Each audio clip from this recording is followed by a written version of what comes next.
Okay, well, thank you for that great introduction, son.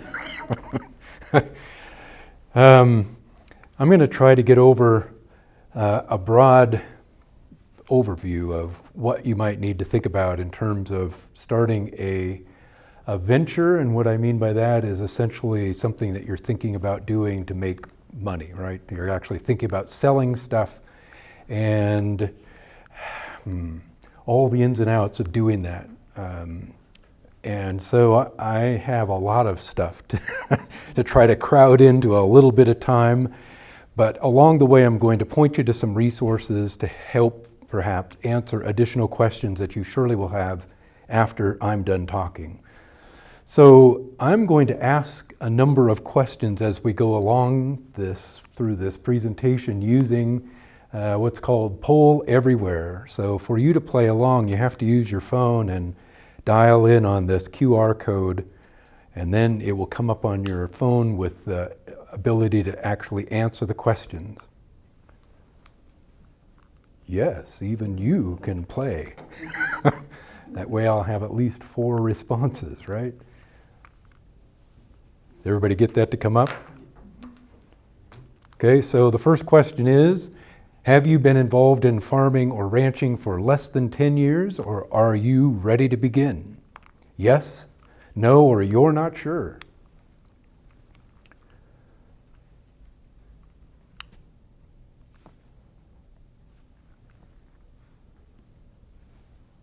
Okay, everybody answered, cool. So, 3/4 of you have said yes. Thank you. And the next question is, have you owned a farm or ranch for less than 10 years? Yes, no, or you're not sure. And 3/4 of you again have said, 100% of you have said yes. And that's for a grant that we're currently working under, so that's what the questions are about. Sorry if it doesn't make any sense, but trying to help me better understand also as to where you're coming from, okay? So this is a short list of the things I'm going to try to get across in terms of topic matter, but as I'm starting this afternoon, I'm realizing there's a whole nother suite of questions that I've been talking with people down at our booth space about that I'm not even talking about at all in here, which is forms of business organization. So just be aware there are some materials down there that talk about exactly how to organize, which is oftentimes a very large question people are considering as to getting started in something. Should I, start with a LLC or what? But we're going to try to walk through this in terms of, again, big picture kinds of questions and help get to what I would hope be answers to questions you have. But if I'm not getting there, don't be bashful about raising your hand and we'll try to get an answer. So in my discipline, agricultural economics, we call alternative activities on a farm or ranch an enterprise. That's not necessarily what they call it in business literature, but when we talk about it, we're thinking about an activity that you engage in that results in a saleable product. Okay, so there's some examples on the screen here. You might have calves, you might have grain, in terms of commercial agriculture. Or an interesting one is sheep, where you might not only have lambs for sale, but you might also have wool. So those are 2 different kinds of outputs that obviously result in a product that you can sell, but it's one activity essentially. So you can get combinations of things, and so it's not always really clear cut, if you will, in terms of what goes where and how to account for it. But one of the things that or some of the things that define what enterprise are to think about it in terms of using limited resources, whether those are dollars or they might be labor, they might be a limited set of resources in terms of other kinds of aspects of your operation. So place being one thing, it's hard to lamb and calve in the same facilities, for example, at the same time, right? So the buildings or the corrals or the meadows where you're going to do that type of activity. And it is possible, if we think about it carefully, to separate these activities into separate entities, even if we wouldn't necessarily be accounting for it that way. There are ways to go back and actually break that out. And that often becomes one of the challenges to figure out if we're making money with one activity or another. I'll have to admit that's a different talk. I gave it last year at this conference when we did it up in Sheridan. So if you're interested, you can check that recording out once those are announced after today's program. That type of thing will be shared. But every one of these activities has some kind of risk and uncertainty tied to it, right? And so not only are we making money, but obviously putting out expenses, and we're worried about, how does that turn out in the end? And so there's some question about that. So one of the big picture questions, it's helpful to try to pin down for you. Now, my answer to these questions might be different, okay? But why are you doing it? What is it that you're hoping to gain by trying something new, right, or different? For some people, it's obviously going to be to make a profit and to earn a little extra money, maybe to, allow for a greater flexibility. They might be thinking of growing their net worth, for example. They might be doing it as a way of diversifying. So I'm already doing one thing. I'm thinking about offsetting the risk from that with something else. So maybe it is starting a crop or a vegetable enterprise that's offsetting my locker beef activity, for example. And so there are different markets, different supply and demand things to be thinking about. And so, it's a diversification. It's actually managing your risk, but also maybe increasing your income as you go along. So your goals and my goals, our goals in general, might be different, but in a lot of ways, those things for all of us will be what drives us forward. It's not always about the dollars of return, but what we're hoping to gain by doing the activity, okay? So something to think about there. Another point we've already kind of made with the sheep example, but some of these activities can be complementary, okay, or they can be competitive. So for example, I used the calving and lambing example, and that's going to be clearly competitive for our labor. We can't do both things physically, so thinking about that, or if they're complementary. So, for example, if you're running cattle in a commercial cow-calf operation, you'd usually turn out on meadows or pastures, and then it may leave you time to manage the crop activity, for example. And so they're complementary. They don't use the labor at the same time of year in the same way, at least. And so there's some things to think about that.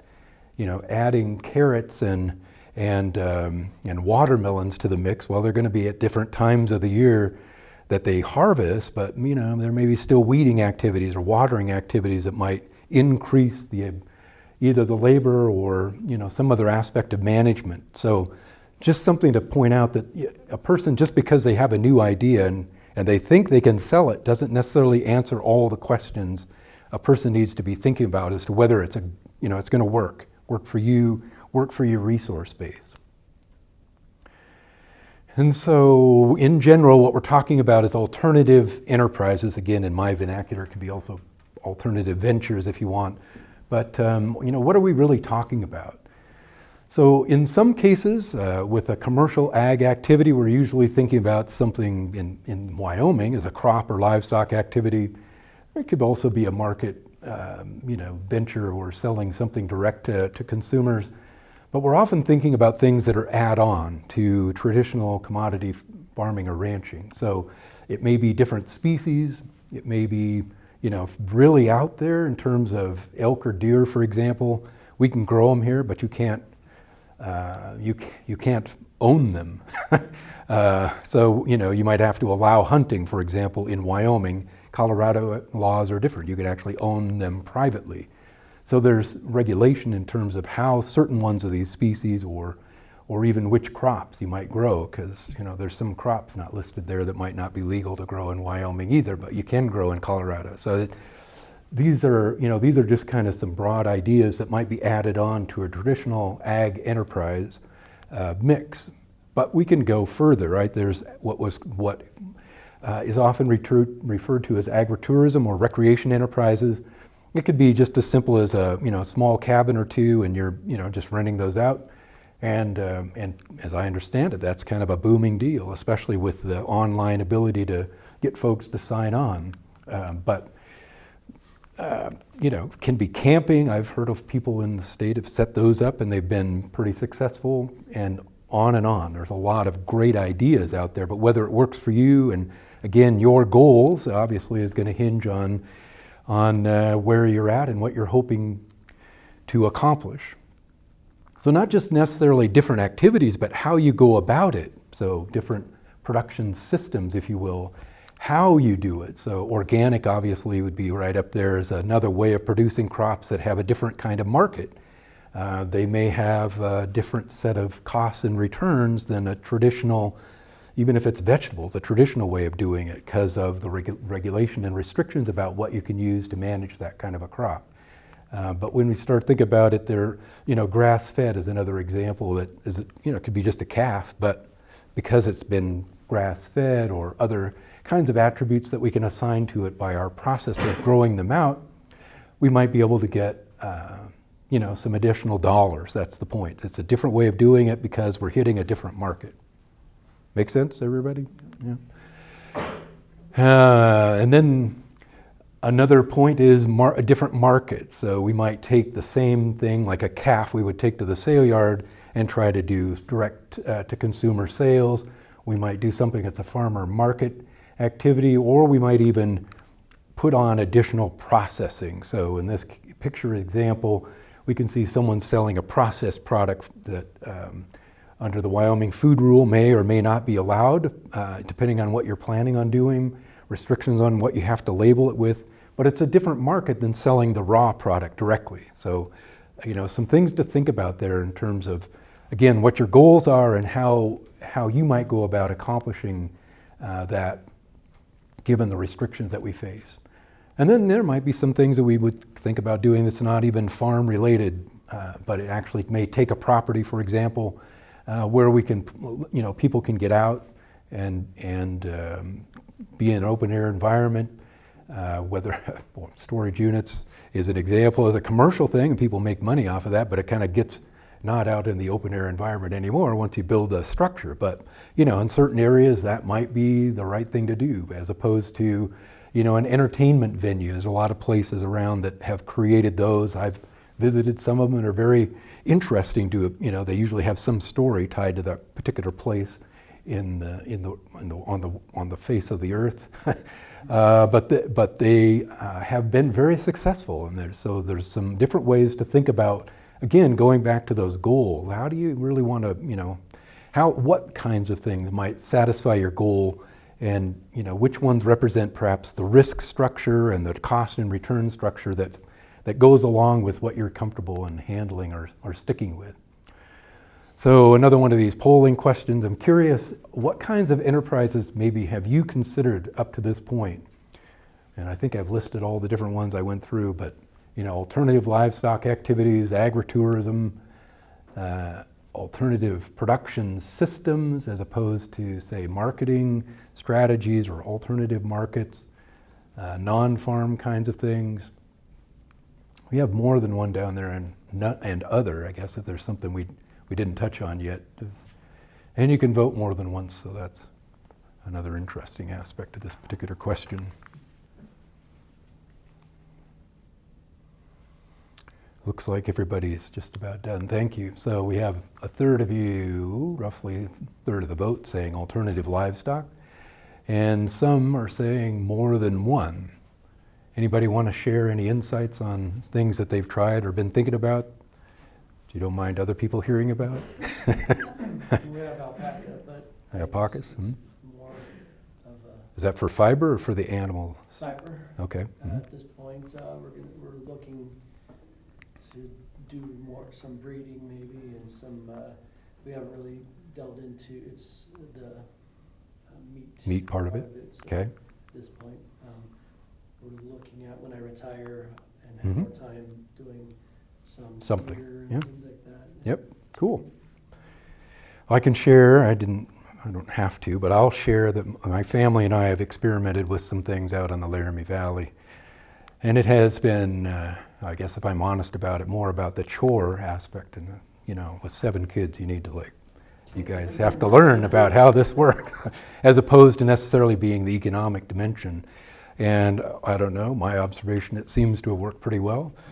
We have the last member of that group graduating out of the program right now, so one left in the nest, but I bring it up because there are different goals, and we all probably have those different ideas in our minds. But Retirement is another one that a lot of people start thinking about. Well, how am I going to spend my time? And I'll admit I'm kind of at that point myself.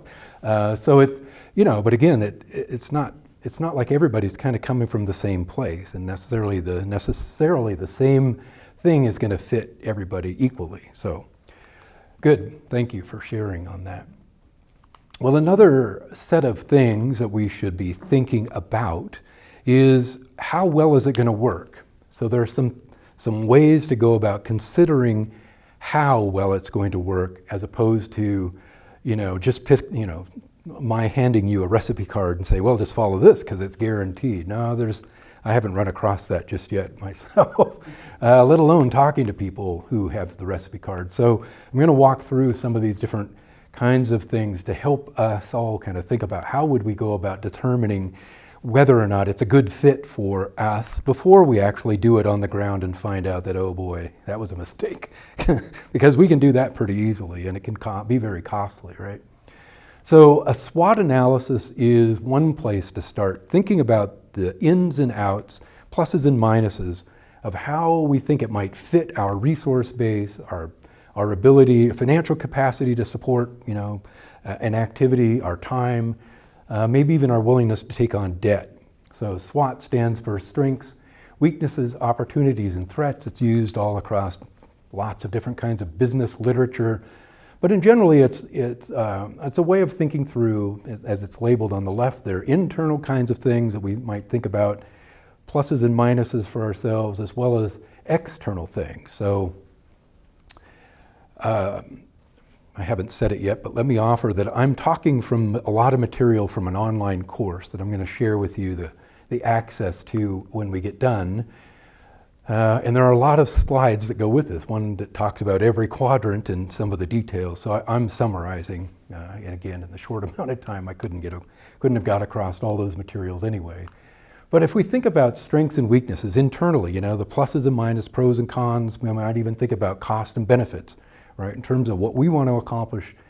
And they might be non or intangible costs and benefits. So in terms of my time as a manager or my time as a father versus my children's time as the laborer, or my time in terms of needing to file the taxes, because if I'm going to have an activity, I'm going to need to do that, keep records. If I take on external debt, I've got to worry about keeping track of all that. So, some of it may be financial, but it might also be, well, but I'm giving some benefits to people that are, not measurable in terms of dollars and cents necessarily. Externally, we might be thinking about, what we call a niche market, a certain kind of product that isn't being supplied by somebody else. So that might be an opportunity, but it might be that somebody else could come in while we're doing that and represent a threat to us because they're more cashed up. We've proven that product is sellable, but they can scale it up, and now we're out of it because we can't supply that level of product. So, externally there are things, regulations and other stuff that we need to take into account as we think about whether this is going to work, if it's a good fit. And it won't necessarily stay the same. Today the way it looks might be very different than the way it looks 5 years down the road after we're into it, doing it for a bit. And so in this course, we challenge you to start thinking about these different dimensions of the system and how well it's going to fit with, again, your resource base. So one of the assessments is in terms of yourself, as a manager, as probably some of the labor, and how much time, for example, can you commit? Do you have the skills, for example? Do you have the interest to do this, even though there might be a market to sell that product? If you're not very interested in it, you're probably not going to have the stick-to-itedness to, make it into being what it might otherwise be. Some people, it's not listed here exactly, but I know a lot of my peers or colleagues in the commercial agriculture world are what we call introverts, right? They're not really people. And so when you talk about marketing at a farmer's market booth, well, that means you're interacting with the public a lot. And that may not be a skill they have or something that they are comfortable with.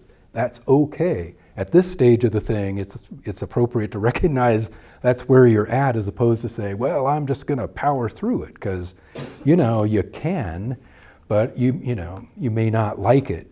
On the flip side, those of us who, us. I'm an introvert, I'll just admit it. But those who are extroverts would obviously thrive in that kind of environment, but think about what you're doing on the farm out there, weeding, certain crops or managing livestock. They may not enjoy that very much because they're not around the people very much. So, these are pros and cons to kind of think about. How does it fit you or potentially other people? Say if you're involving family, how is it going to be a fit for them? And what roles and responsibilities might, work for some people but maybe not others in the mix. Obviously, business skills is another whole area of stuff that not very many people necessarily have an interest in. I'm one of those weird people. I have a degree in it, or two actually. And so, knowing how to do the accounting, knowing about the taxes, knowing about marketing strategies and how to keep track of the ins and outs in terms of dollars in and dollars out. Those are all pretty important skills to making a business go. And, where are you with that? Or are you, if you're not up for it, are you interested in hiring it done? And, could the enterprise actually support that? So on and so forth. I do have it mentioned at the bottom, your business organizational structure. So how you're structured as a business makes a difference in terms of your liability, right? How exposed you are in terms of your own personal assets, how you file your taxes can be part of that. There's a number of things to consider in terms of the structure as to what features it may or may not offer you. So some things to think about that way. And so obviously this is an important skill. You don't necessarily have to have it yourself already. You can get trained on it if you're up for that, or it's also possible to hire people that can help you get those various things filed and the materials and information organized so that you can make good management decisions. Not doing it represents, as it mentions in the middle there, a risk, right? Every one of these kind of dimensions potentially represents a risk to your business and your activity.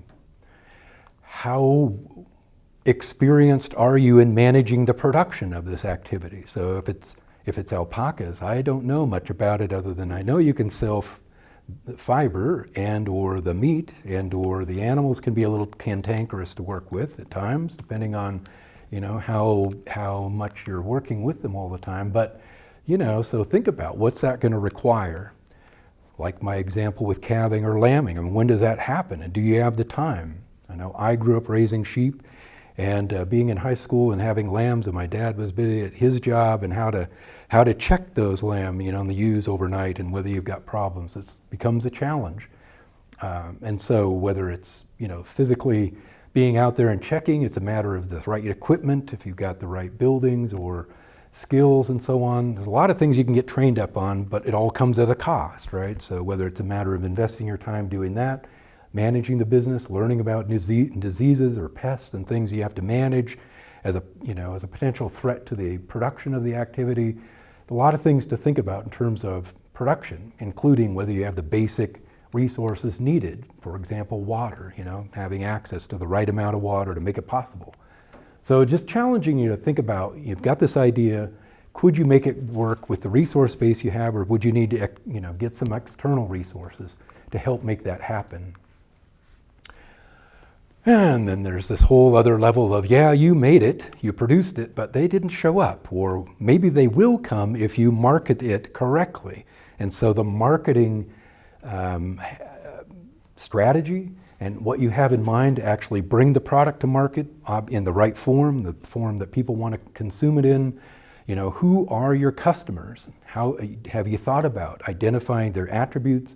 For example, age or gender, their education level. How will you reach them in terms of the strategy to put out the opportunity to come and access your product, et cetera. A lot of things in terms of marketing to think about, and oftentimes can make the difference between whether it goes or it doesn't, it's not as successful as you might have hoped otherwise. An economic assessment, so thinking about the financial aspect of managing the cost that it's going to take if you need to, upscale in terms of infrastructure. How will you finance that? Are you able to do it out of your own savings? Are you going to need to borrow external capital? thinking about, the returns that might come from that. Because if you take it from your own savings, it's actually earning a little bit in a savings account for a change.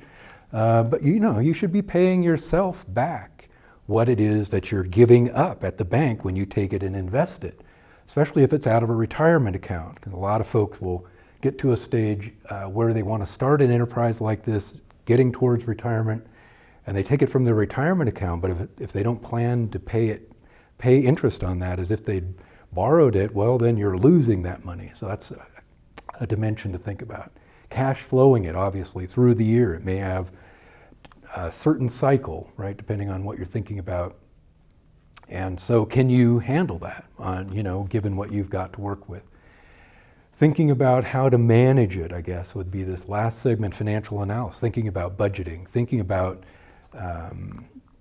actually evaluating or analyzing whether or not it's working with financial statements at the end of the year and some kind of financial analysis to determine whether things are going in kind of a trend-wise way in the direction you want, or if it might suggest to you after doing it for 3 years, we need to change this up a little bit. We need to make some adjustments in one strategy or another, need to scale up, scale down, change our market. There's a lot of things that could happen after trying it for 3 years in a row that unless you're tracking on the financial aspect and actually sitting down with your records to evaluate it, you're not going to know. And unfortunately, a lot of people only find out when the banker says, well, I think you've done it enough.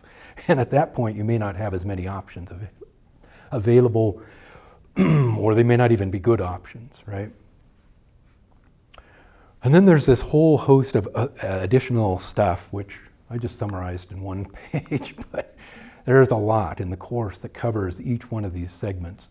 So your competitive advantage, thinking about you want to produce this particular kind of output, you think there's a market for it, but are there others that may be also thinking about or already trying it? So it tends to be in business literature called scoping. So you actually take an evaluation of what others out there may be already doing. And this chart is only one of several charts that we have in the course to think about organizing your information together in kind of a simplified format, but thinking about things like this chart's talking about the customer. So what are they looking for? But you can think about it as your competitors too. So are they, it has customers here with it has competitors with the customer aspect, but thinking about your competitive advantage is another chart that actually talks about that. So what are you doing that may be an advantage to you? So for example, if you're delivering, but other people already have eggs, but they're at the farmer's market, so they have to go and get it, would be an example of an advantage that your product has. Now, whether that's cost effective or not is a different consideration, but it could be a competitive advantage, you see? So thinking about how you're going about the business or what you have in mind that you would like to follow in terms of the product and the form that it comes to people in, that might be an advantage to you because you can do it this way. You're already going into town every day because you work another job, or just might be some things that you have an advantage that someone else might not have. So trying to think about that.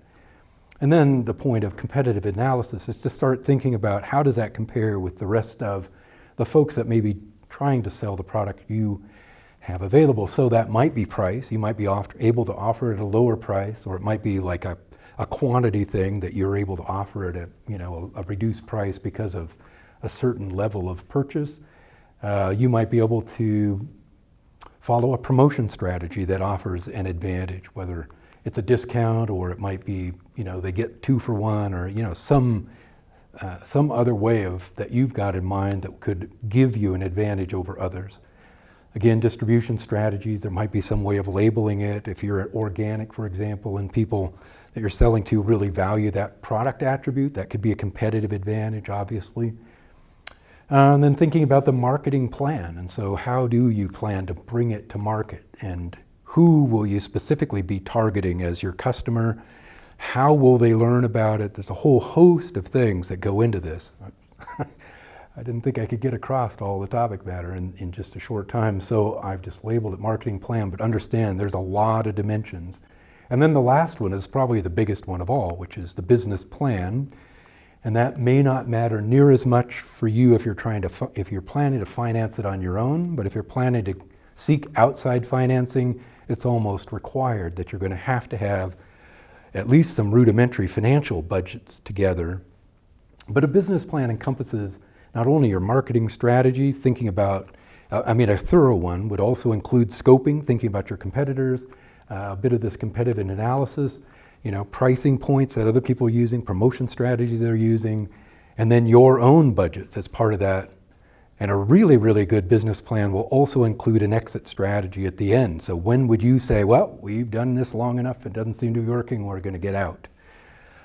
Which in ag we don't talk very much about, but because we tend to think about ag stuff as being lifestyle oriented, and we don't. But that, if you're starting a new venture, could be the thing that saves you.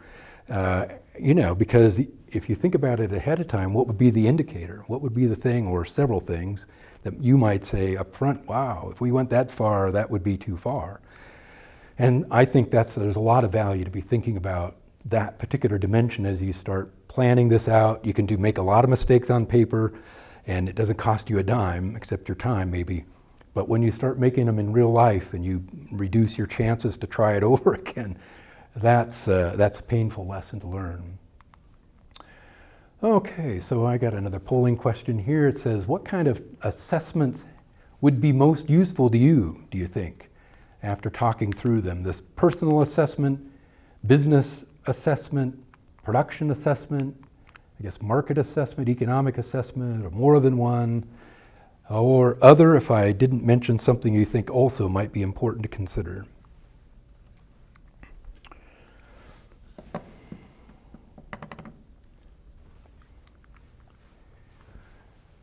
Okay, we got a number of votes. Wow, you guys have voted. So clearly,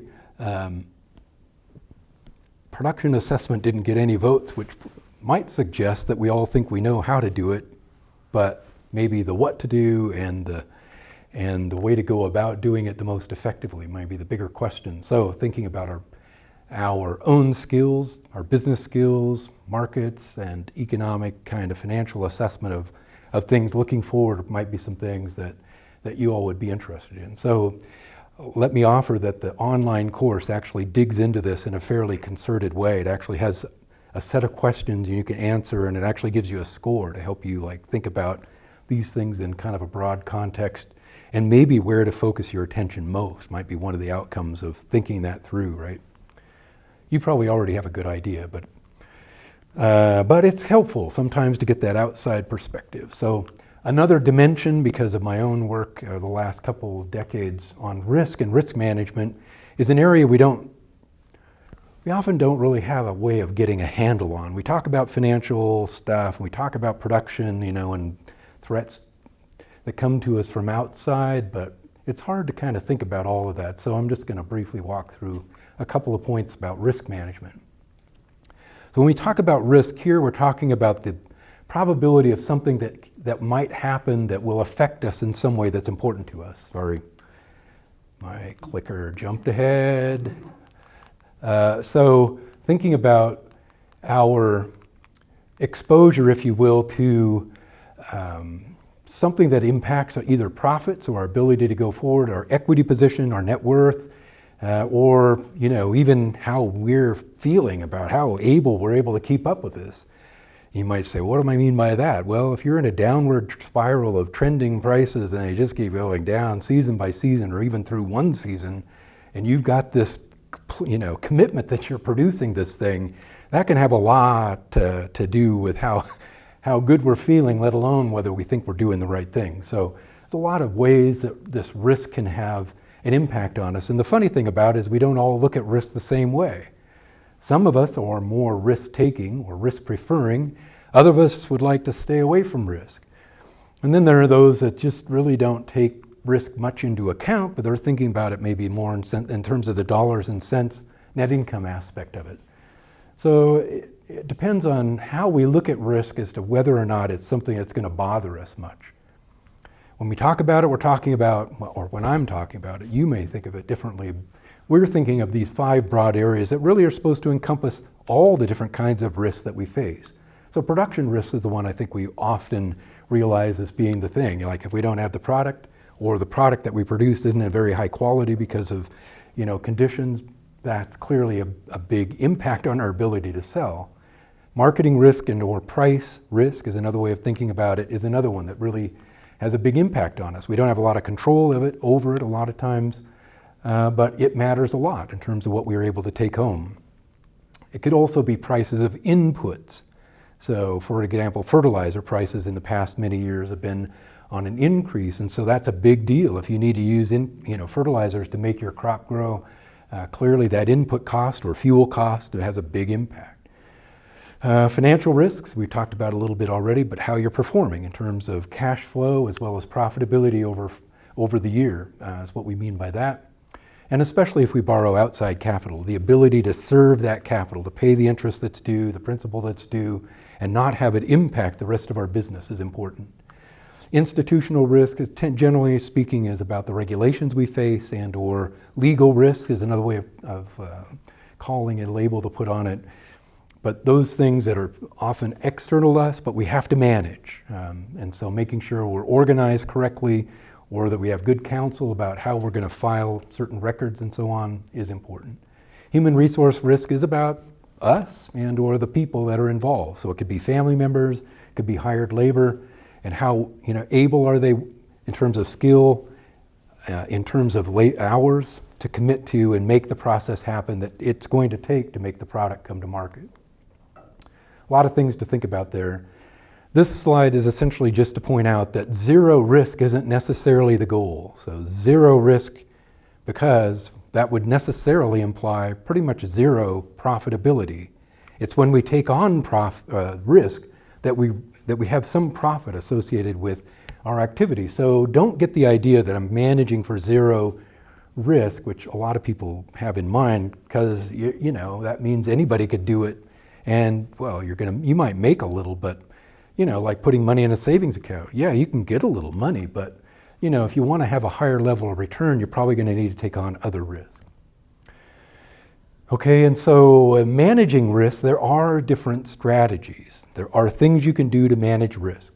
Some of them come at a higher cost than others, but some people want to avoid risk so much that they just stay away from doing this thing. So, I might be able to grow vegetables at my place, but because I'm worried about getting them sold, I might just say, I'm not willing to invest in that. It's going to be quite a bit of money. I'm not going to do it. I avoid it. Okay, that's an example. And it goes all the way down the spectrum to accepting it. We just say, well, I'm involved in growing vegetables. Weather is a risk. I can't do anything about that. I can put up glass, but that's pretty high cost. I could put up plastic, but that only lasts a couple years. There are things I could do, but I might just say, look, I'm going to have to accept weather risk as a feature of how I can grow here in this particular place, and I'm just going to take it on and just take my lumps. If it's a bad year, I guess that's what I got. In between, there are some things we can do, reducing it or transferring it, different strategies. So my example of putting up plastic would be a way of reducing the weather risk, but it comes at a cost, and you have to think about the cost and returns or benefits and cost associated with it. Transferring it, sometimes they're actually insurance products I can buy where I'm offsetting that risk. And so I'll tell you that growing specialty crops here in Wyoming, there are some products that are available. I can talk to you about that later if you have an interest, but there is a way of actually either increasing your capacity to bear it or transferring it to someone else at a fee, right? You have to pay a fee for the insurance premium, hoping you never need to use it later. So I'm curious, after having given that really brief overview, if there are risk management strategies that you think you might be more likely to use, either avoiding it, reducing it, again, thinking about the things you've been trying to do or you're considering doing, and which strategy do you think might better fit what you have in mind?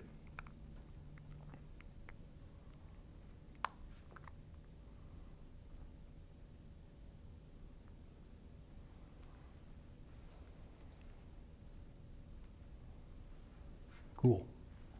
So several, probably depends on what what dimension of the business or the venture you're thinking about as to what you might think might best fits. But several different strategies you're thinking about, and I guess you should know that, depending on the risk, the source of risk, you may manage one source differently than another. There may be strategies in one area and not in another. So clearly some things to consider there. And there are some ways to think about that set of costs and what it benefits you. So in general, we talk about shifting and changing up the income and net return over time as to the strategy you use. Nothing too fancy about that. And then in the last stage of this, as we're finishing up, I'm out of time already, but just as a last point, we'll need to stop at some point and evaluate whether we think what we're doing is working and whether or not we believe we'll be healthy financially going forward. And so we can think about that in terms of both finances as well as our production performance, because if we're using the soil to produce a crop, obviously that might not stay the same as we use it year by year, depending on our rotation. The same could be said about our pastures. If we've got livestock and we're rotating, but sometimes we concentrate, or maybe we're not large enough to allow for rotation. So thinking about our resource base, and then how well we're doing in terms of the risks we're taking on, and whether or not we're comfortable with that today, given where we started and looking forward. Okay, and so I want to mention that we have a set of courses, 3 different courses that talk about financial record keeping, financial statement construction, as well as financial performance analysis, and they're all online at this URL, which I said I'd put up there. I'll give you a page at the end that you can take a picture of that'll give you all the URLs. But we have a bunch of other courses that talk about risk and risk management, as well as other important aspects of managing enterprises, evaluating risk, the trade-offs, the pros and cons. The material I've been talking about in this presentation is taken from a course called Feasibility of Alternative Rural Enterprises. And it talks about things, again, from a pretty high level, but it offers some interesting worksheets and some ways to start drilling down on the details of what you might think would work best for your situation. We also, at this Right Risk website, have a bunch of different tools we've created over time to help you dig into some of these questions and plug in some numbers to evaluate on with an electronic tool to help you kind of get to some bottom line evaluation. Every one of them has a guide online and some examples in that guide to walk you through what numbers go in what blanks, and to look at some output and talk about what the implications of the results might look like. So at this point, I'm curious, do you have any questions? We don't have a lot of time before our next session, so any burning questions anybody has at this point?